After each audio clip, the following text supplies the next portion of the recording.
ngo igihe cyayo cyo gukora kiraje. Iraza amazina ariko datuhindura amazina, aje kuguhindurira izina.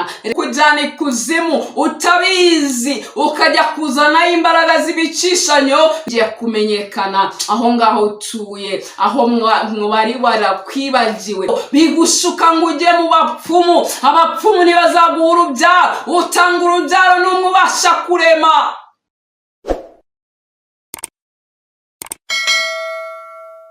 Amahoro duhana umugisha, reka dusenge mu izina rya Yesu. Ndagushimiye data mwiza, ngushimiye kuri Imana n'ukuri kiranuka muri byose.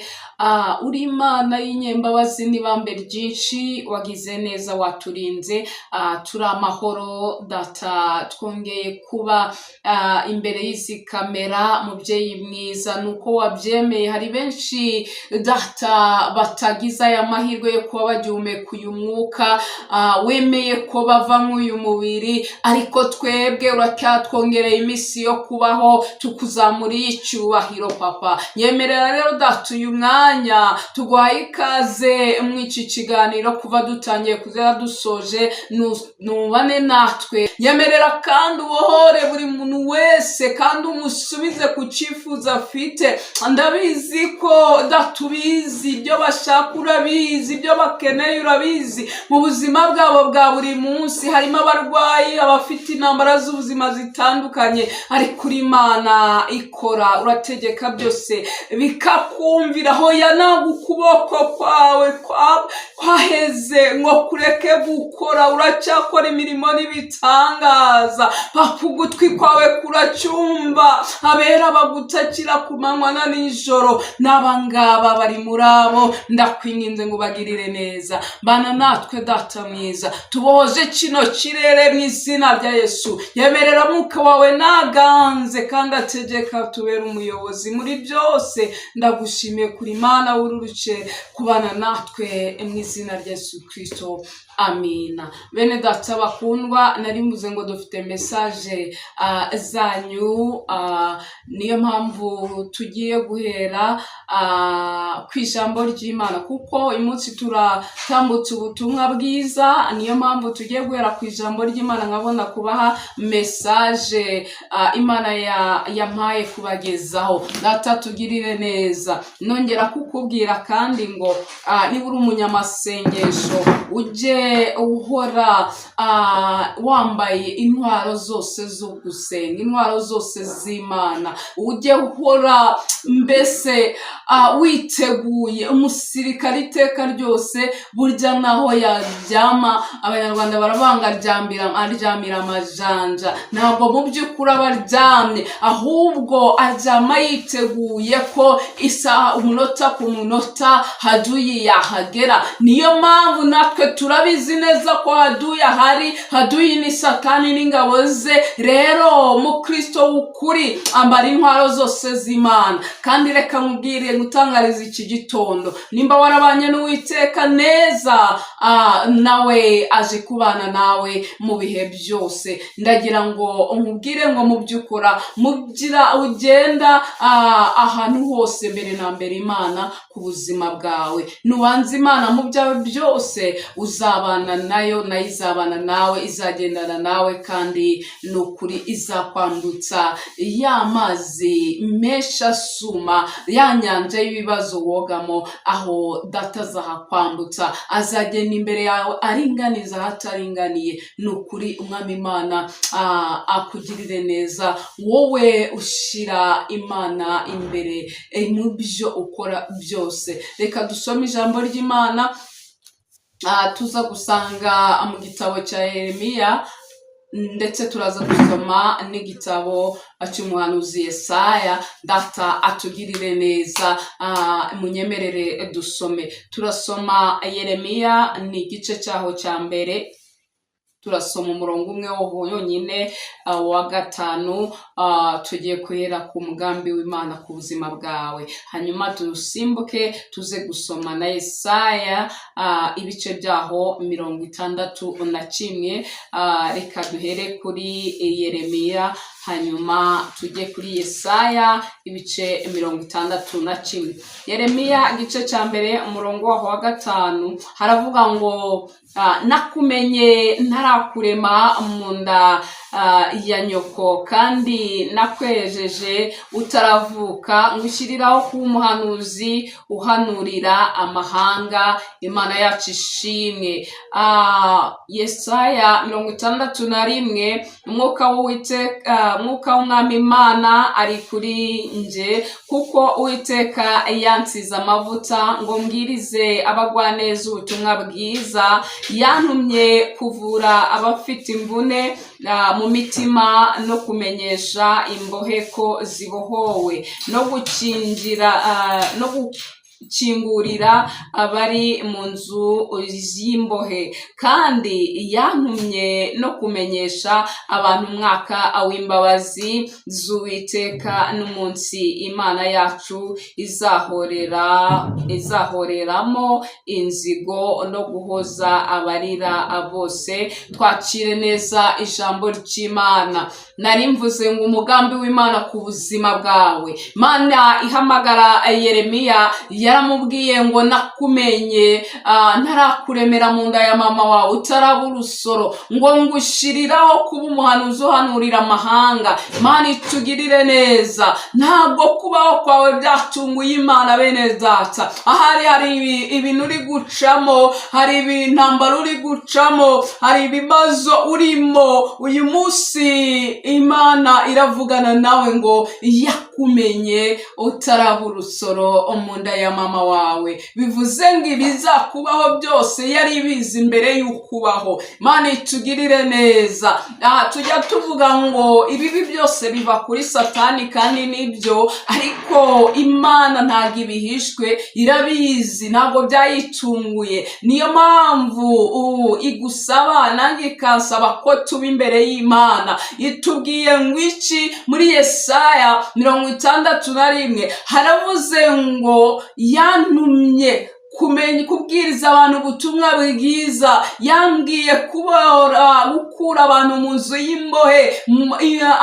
Iyi nzu y'imbohe reka nyigereranye n'ibintu bibosha abantu mu minsi ya none. Reka nyigereranye n'ubuzima bugoye ucamo. Reka nyigereranye n'intambara urimo gucamo. Yantumye. Mana itugirire neza. Iyi Mana yantumye kubwira abantu umwaka w'imbabazi. Haleluya, haleluya. Ndagira ngo ahantu uri ngutangarize ngo uyu mwaka ni uw'imbabazi. Byatangiye yabitubwiye kera. Uyu mwaka kuva watangira tubwiye ngo ni umwaka w'imbabazi, kandi ni umwaka wo kugirira neza abo Imana izagirira neza. Haleluya. Abubashye Imana, reka mbabwira abana b'Imana bari kubona Imana.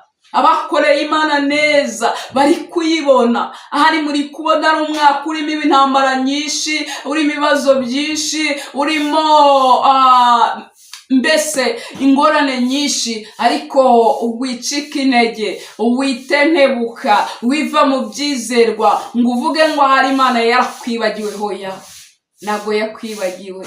Ndagira ngo ngutangarize ko ari umwaka wo guhoza abarira.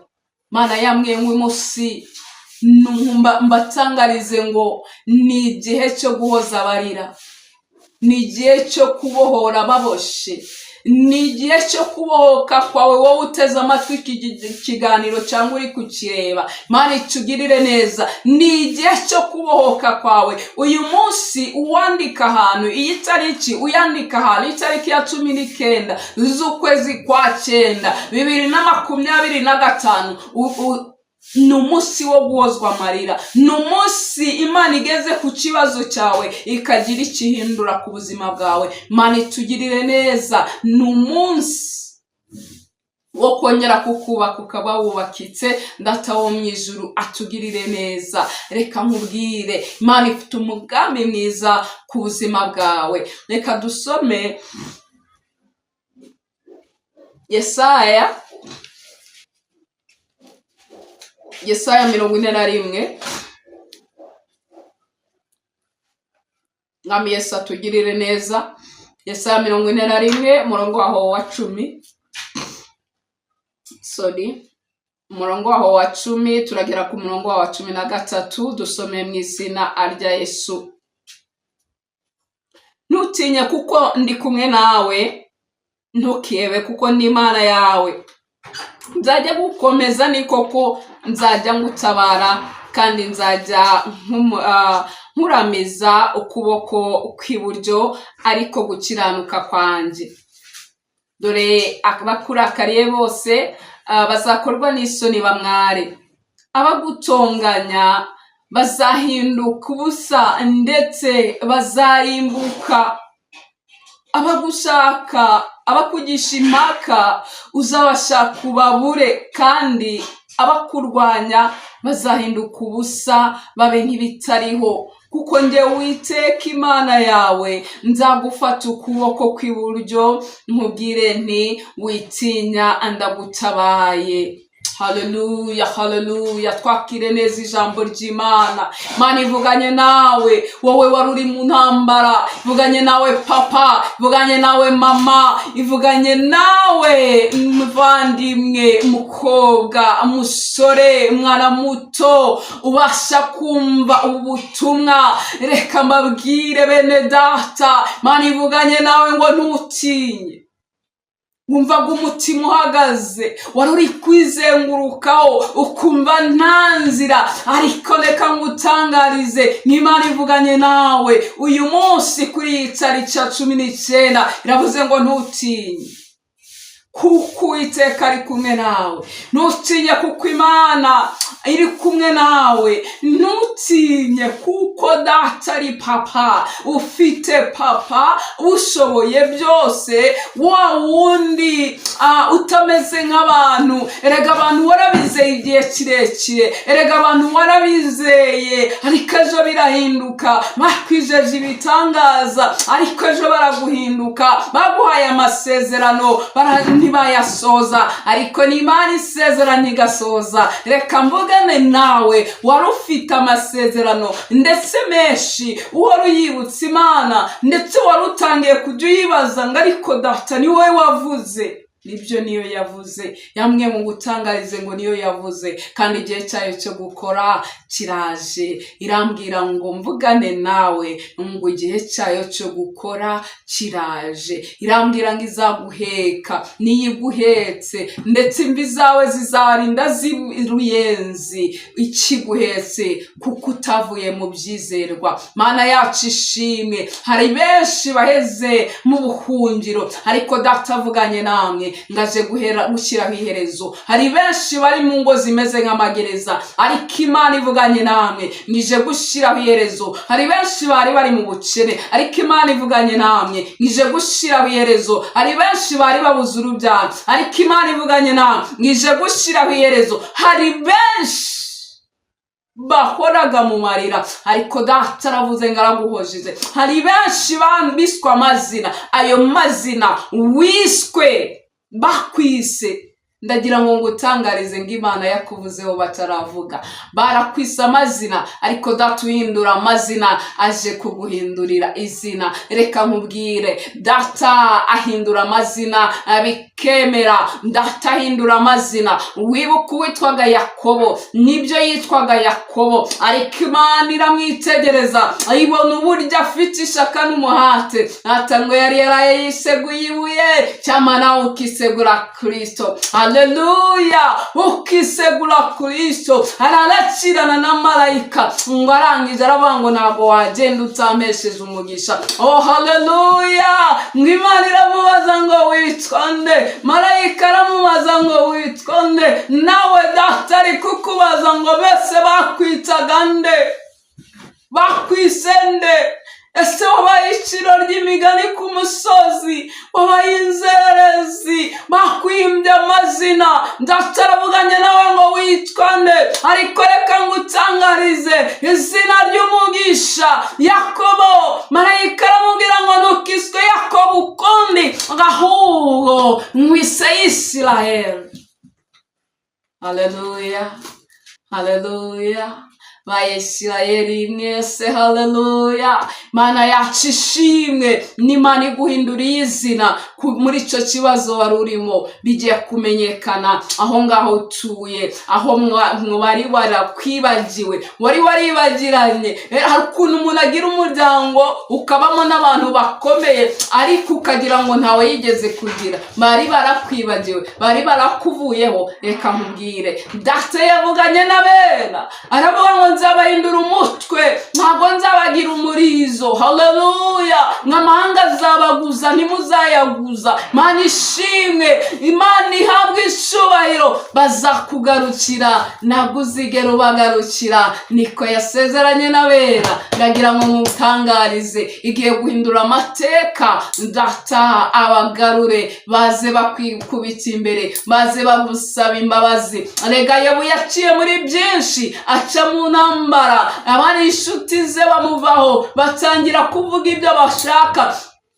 Wari umugore we arangije aramubwira ati haka niyo Mana yawe, hanyuma wifire. Ariko reka ngutangarize, Imana ihindura ibihe, Imana ihindura amateka, Imana ihindura imvugo z'abantu. Hari inzandiko bandikiye Abayuda, ariko nukuri Abayuda hari ico turusha abandi. Izi nzandiko zirahindutse, ibyari bigufiteho ijambo ugiye kubigiraho ijambo mu izina rya Yesu.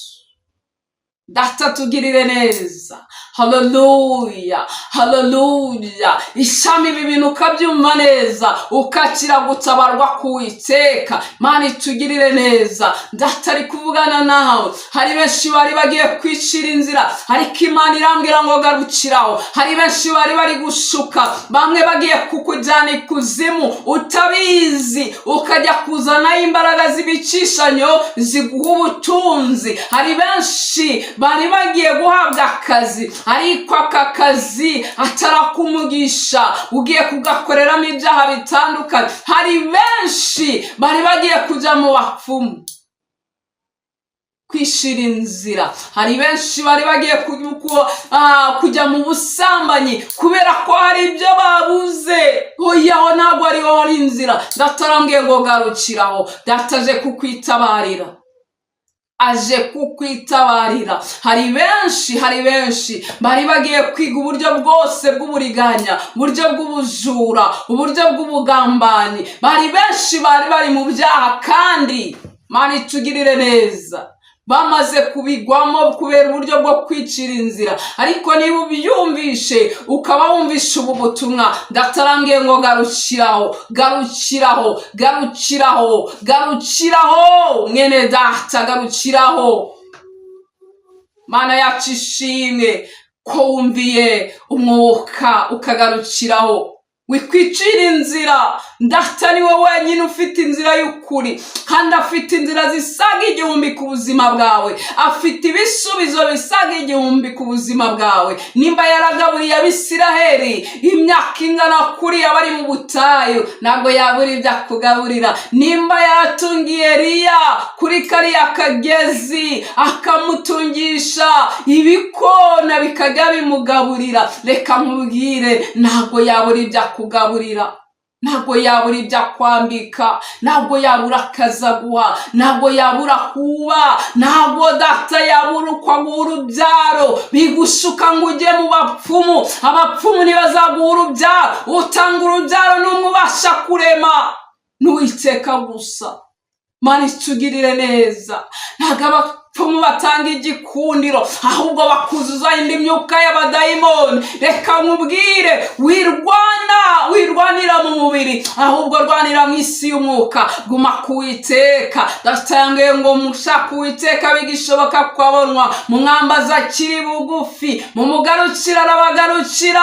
Mana itugirire neza. Ndagira ngo nkubwire ngo garukiraho. Mwene Data, garukiraho. Hari Imana ikwitayeho, hari Imana igukunda. Niyo niyo mpamvu yaduhaye umwana wa Yesu Kristo ngo apfire nje nawe tubone ubugingo. Kandi Yesu ahageze yaratubwiye ngo mushaka ubwami bw'Imana no gukiranuka, ibindi byose data azabibongerera. Oh haleluya! Aravuga ngo ntazabura gutabara cyangwa kurengera intore ze zimutakira ku manywa na nijoro, nawe ntazabura kukurengera. Data arambwiye ngo ngutangarize uyu munsi wakire gutabarwa k'Uwiteka. Mani tugirire neza bene data bakundwa, nshuti z'umusaraba, ndagira ngo nkwinginge mbwirijwe n'Umwuka Wera wakire ubuhanuzi ku buzima bwawe. Ndagira ngo nkwinginge uze kunyandikira muri komenti umbwire amazina yawe, cyangwa uze kumpamagara dusengane. Data akora imirimo n'ibitangaza, kandi iyi message wowe uyibonye ndakwinginze ngo uyisangize benshi, kuko hari impamvu ibi biba bitambutse hano kuri uru rubuga, kandi hari impamvu bibonye, kandi nawe ufite benshi uzi neza ko bafite imitima iremerewe kandi babohorwa n'ubu butumwa abwiza. Imana iguhereza umugisha wowe wumvisha ubutumwa ukabusoza ukaba ugiye no kubusangiza abandi, kandi wowe wizeye ko ibi byose byakubera ukuri bigasohora kuri wowe, kubera ko ubuhanuzi bwose busohora ku wizeye. Iyo wizeye nibwo ubuhanuzi bugusohoraho. Iyo wizeye udashidikanya ko ari Imana ikora, ko ari Imana ifite imbaraga, ko ari Imana ibasha kurema igakura bya bindi witaga ko bidashoboka, bya bindi wavugaga ko bidashoboka ikabikura ikakuremera ibishoboka, ukavuga amashimwe. Unyemerere uzamura ibiganza byawe dushimire Uwiteka ko akuremeye amashimwe mu gihe kirekire wari umaze kuri uwo musozi. Dushimiye Uwiteka ko akuremeye ikindi gitangaza, akuremeye ubundi buzima. Dushimiye Uwiteka ko hari ibyo ahinduye ku buzima bwawe. Shalom shalom. Shalom. Imana iguhe umugisha kandi ikomeze ikwishimire. Wari utubwiye ko ufite ubundi butumwa uri butange ubutumwa mu bice bibiri. Rero sinzi niba uko ugiye kubutanga, reka tukwemerere utange nimero yawe telefone, cyangwa se uhite ukomereza, sinzi uko ugiye kubigenza, hanyuma tukomeze gukomeza. Imana imwereza umugisha. Nabivuze ko ari ubutumwa cyangwa ari message ebyiri, na intego y'Imana ku buzima bwawe n'umugambi w'Imana ku buzima bwawe byose bikubiye muri izi message mwumvishe. Ntabwo ari ibice bibiri by'ubutumwa. Ubundi butumwa turaza kubutambutsa mu kindi kiganiro cya Bohoka Afrika. Ubu niyo message Imana yari impaye gutambutsa muri uyu mwanya. Hari ubutumwa bwinshi dufite tuzajya dutambutsa ari kuri Bohoka Afrika, ari no ku Ishimwe ry'Imana TV. Turabikora, tuzabikora mu kindi gice cy'ikiganiro. Murakoze cyane. Reka mbonereho gutanga nimero ku bakunzi bacu bashyashya bifuza kuvugana na mama w'amahanga.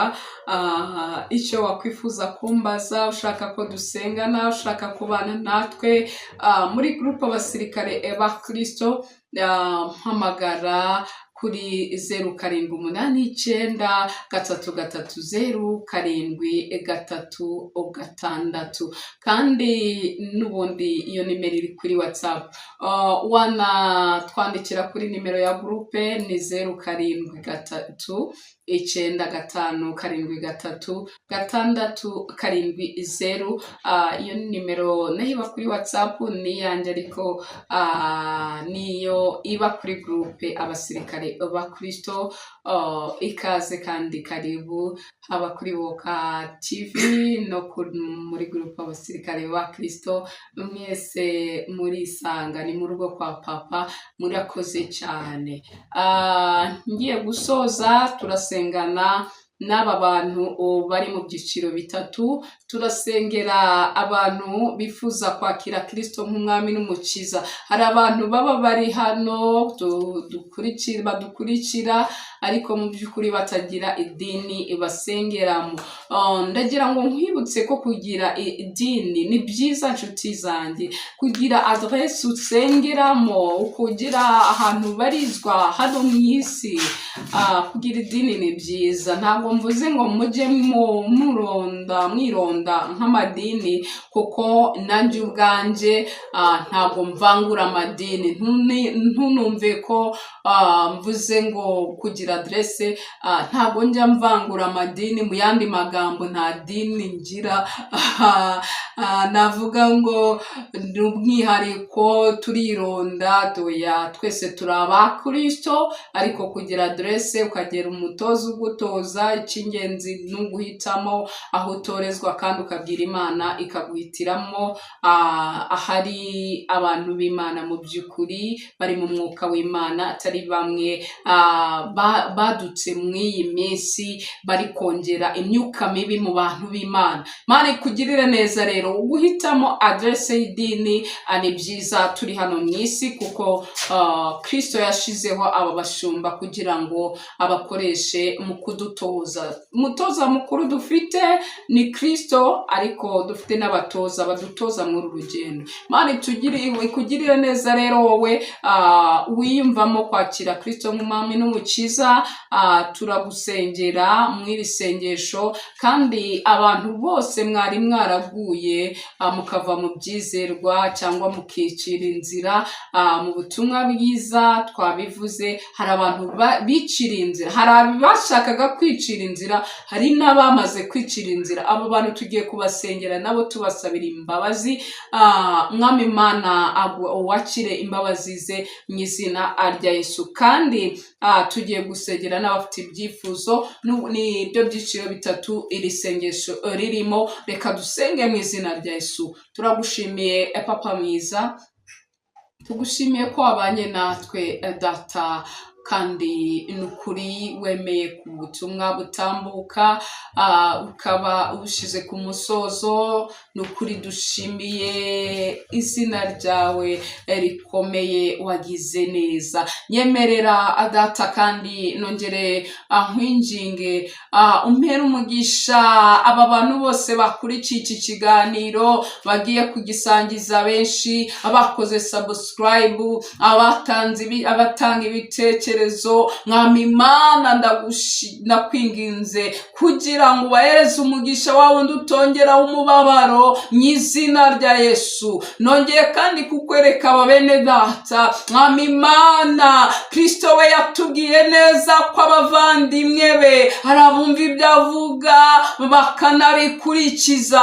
Aba nabo bemeye kwakira Kristo nk'umwami n'umukiza, ngabe muri bo, Mwuka Wera ganze muri bo. Mwami Imana, nubababarira icyaha n'igisa nacyo, ndetse Data ibibanduza byose byatuma batagera ku bugingo, batabona ijuru, ibyo byose ubibakure ku buzima bwabo. Amaraso ya Yesu nabeze mu izina rya Yesu. Yemerera amazina yabo Data yandike mu gitabo cy'ubugingo. Urakoze Papa mwiza, urakoze Murengezi. Yemerera kandi nkwereke n'abangaba bari baravuye mu byizerwa, bagerageje kwishira inzira, bandi bavuye no mu madini basengeramo. Data wongeye kubagarura, bongeye kumva bafite ishyaka n'umuhate by'umurimo wawe. Yemerera ubababarire, kandi Data ubakomeze, bambike imbaraga, ntibazosubire kugukundi mu izina rya Yesu. Mwami Yesu azagaruke, Mwami bakiri mu byizerwa, ubwo Imana izavuga twese tuzakwitabe karame, tudafite isoni yo kukureba mu maso. Haleluya. Nyemerera kandi dusengera abafite ibyifuzo bitandukanye, dusengera abafite uburwayi, dusengera abamama batwite, dusengera ababuze urubyaro, dusengera abashonje, dusengera abadafite aho kuba, dusengera abadafite akazi, dusengeye Papa bantu bawe bari imbere yawe. Buri wese uzi icyo icyifuzo afite. Nyemerera data nyiri ibisubizo by'abakwizeye, utajya ukoza isoni ngo ubikoreze amaboko. Nyemerera data ubarinde gukorwa n'isoni, batabare papa. Ndagushimiye kuri Imana ivuga bikaba kandi wategeka bigakomera. Ndagushimiye kutegetse ku buzima bwabo. Ndagushimiye Uwiteka kuje guhindura amateka. Oh haleluya. Ndagushimiye papa ku mugambi wawe ari mwiza kuri twe. Nuganze kandi utegeke. Ngakomeza data kwagura uyu murimo mwami ku mpera z'isi. Dusengeye abera bose ngo ubambike imbaraga. Dusengeye Afurika mu izina rya Yesu, muyikuremo buretwa bwose burimo bw'ubukoloni bw'amoko, ndetse mwami uyiterambere n'urukundo mu izina rya Yesu. Dukeneye kutwubakira Afurika nzima iri mu munyafurika muzima mu izina rya Yesu. Ngaho nuganze papa, nutegeke. Hari byinshi wavuganye natwe, tugushimiye kuje kubisohoza uyu munsi mu izina rya Yesu Kristo. Amen, amen. Amen, amen. Shalom. Mugire umugisha w'Imana nakagaruka. Shalom.